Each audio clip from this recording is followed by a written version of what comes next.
There's a perception that journalists are not telling the truth. Disconnected to vested interests, mostly private interests.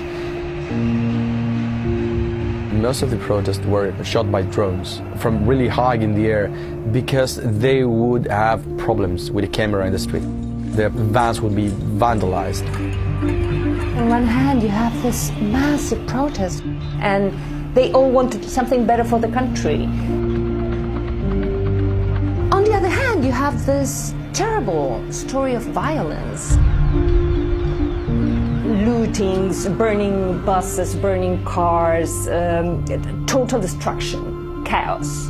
And the army on the streets in a state of emergency. And that, of course, reminds everyone from what happened in Chile in the 70s and 80s, the dictatorship. Everybody knows how it started, and nobody knows for sure how will it end. What began as a spontaneous protest over the rising cost of a subway ticket in Santiago has morphed into a national movement that wants to talk about a much bigger issue: inequality in Chile. Starting in the mid-1970s, the country went down the neoliberal path, embarking on a privatization binge the money markets approved of. But it left citizens having to shell out for a range of privatized services: education, healthcare, pensions, which many Chileans say do not deliver enough. The richest 1% holds more than a quarter of the country's wealth. They are well positioned to affect, if not control, the news narrative.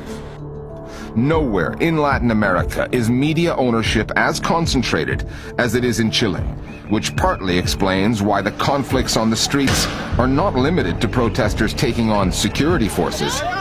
Those protesters are also targeting journalists. Television channels and mainstream radio have not carried balanced coverage and haven't reported the ill feeling on the streets.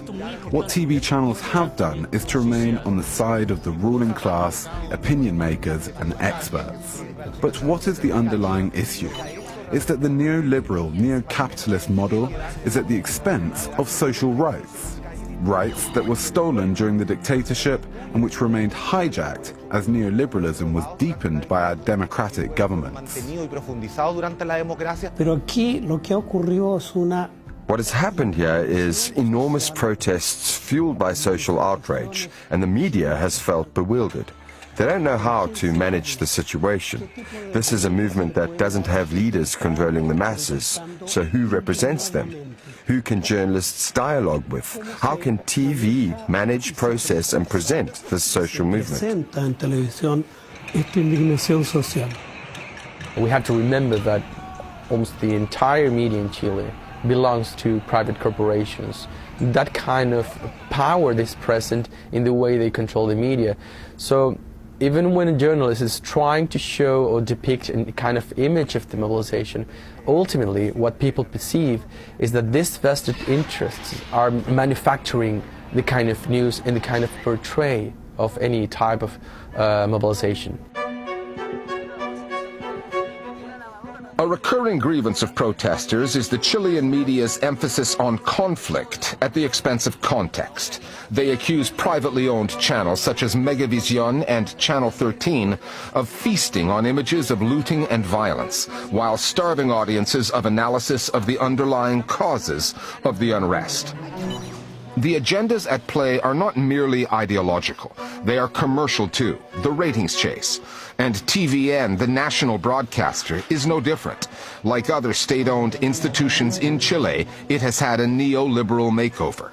TVN is reliant on ad revenues, in a way public broadcasters in other countries are not, leading to coverage that leans towards the sensational. The first days when you were seeing or watching the news, I remember very clearly the screen divided in two. This was TVN probably. On one side of the screen you had a fire in the street. And this went on for hours, this fire on the screen. The most important thing visually was this fire. And what does it mean, fire, in a context like this?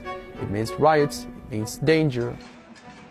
The form of media that dominates Chile's streets is social. It's where protesters organize, get their news, and share stories of news coverage that fall short.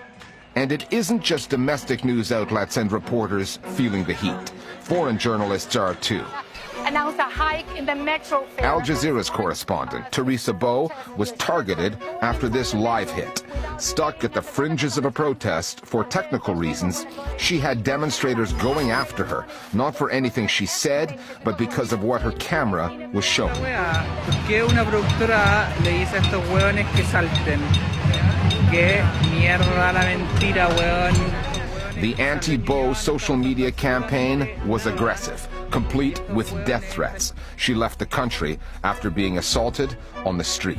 You can see in Facebook and Twitter and Instagram all these hashtags like don't trust journalists, basically. Don't trust the elite, turn off the TV, apaga la tele, or turn off this particular station. There is this anger. People in the streets say, oh, you know, you're not covering this, you're not covering that. But you cannot expect a TV station, a traditional news outlet to behave as a social media, showing everything at the same moment, in the same way. So it's very challenging. And there is a lack of trust in elites, and the media belongs to the elite. Looming over the media story in Chile is some dark history. The Pinochet dictatorship, which lasted from 1973 until 1990. And the country's oldest, best-selling newspaper, El Mercurio, has more to answer for than most. In the early 70s, the paper was bankrolled by the CIA, paid millions of dollars to produce stories to destabilize the democratically elected government of leftist President Salvador Allende. It then went on to cover up brutal human rights violations committed by the Pinochet regime, which killed thousands of Chileans. Many of the demonstrators have long memories.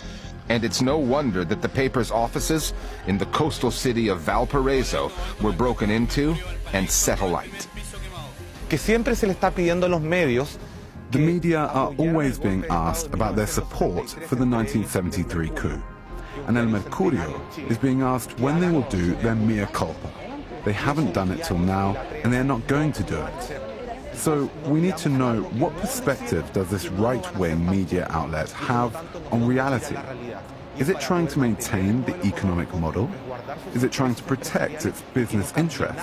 Is it trying to retain its privilege and hegemony within the media system? We have come from a dictatorship where the military had an important role. This is a memory, a painful memory. The attack against El Mercurio is symbolic. It is a very important newspaper in Chile associated with a right-wing movement that was in line with Pinochet. You cannot talk about Chile without knowing what El Mercurio has said. Days into the demonstrations, President Sebastián Piñera declared a state of emergency while surrounded by men in uniform. It was a sharp visual reminder, as though Chileans needed one, of the past. Later, appearing before the live cameras, Piñera added a declaration of war against the demonstrators, one in which journalists are more than just collateral damage. The Media Watch NGO Reporters Without Borders says media workers have been arbitrarily and violently arrested, targeted with tear gas, and shot at with rubber bullets and live ammunition. But unlike 1973, this time everybody has a phone, a camera, and a chance to tell the story. So you have tons of footage of people reporting in the streets, shooting what's happening.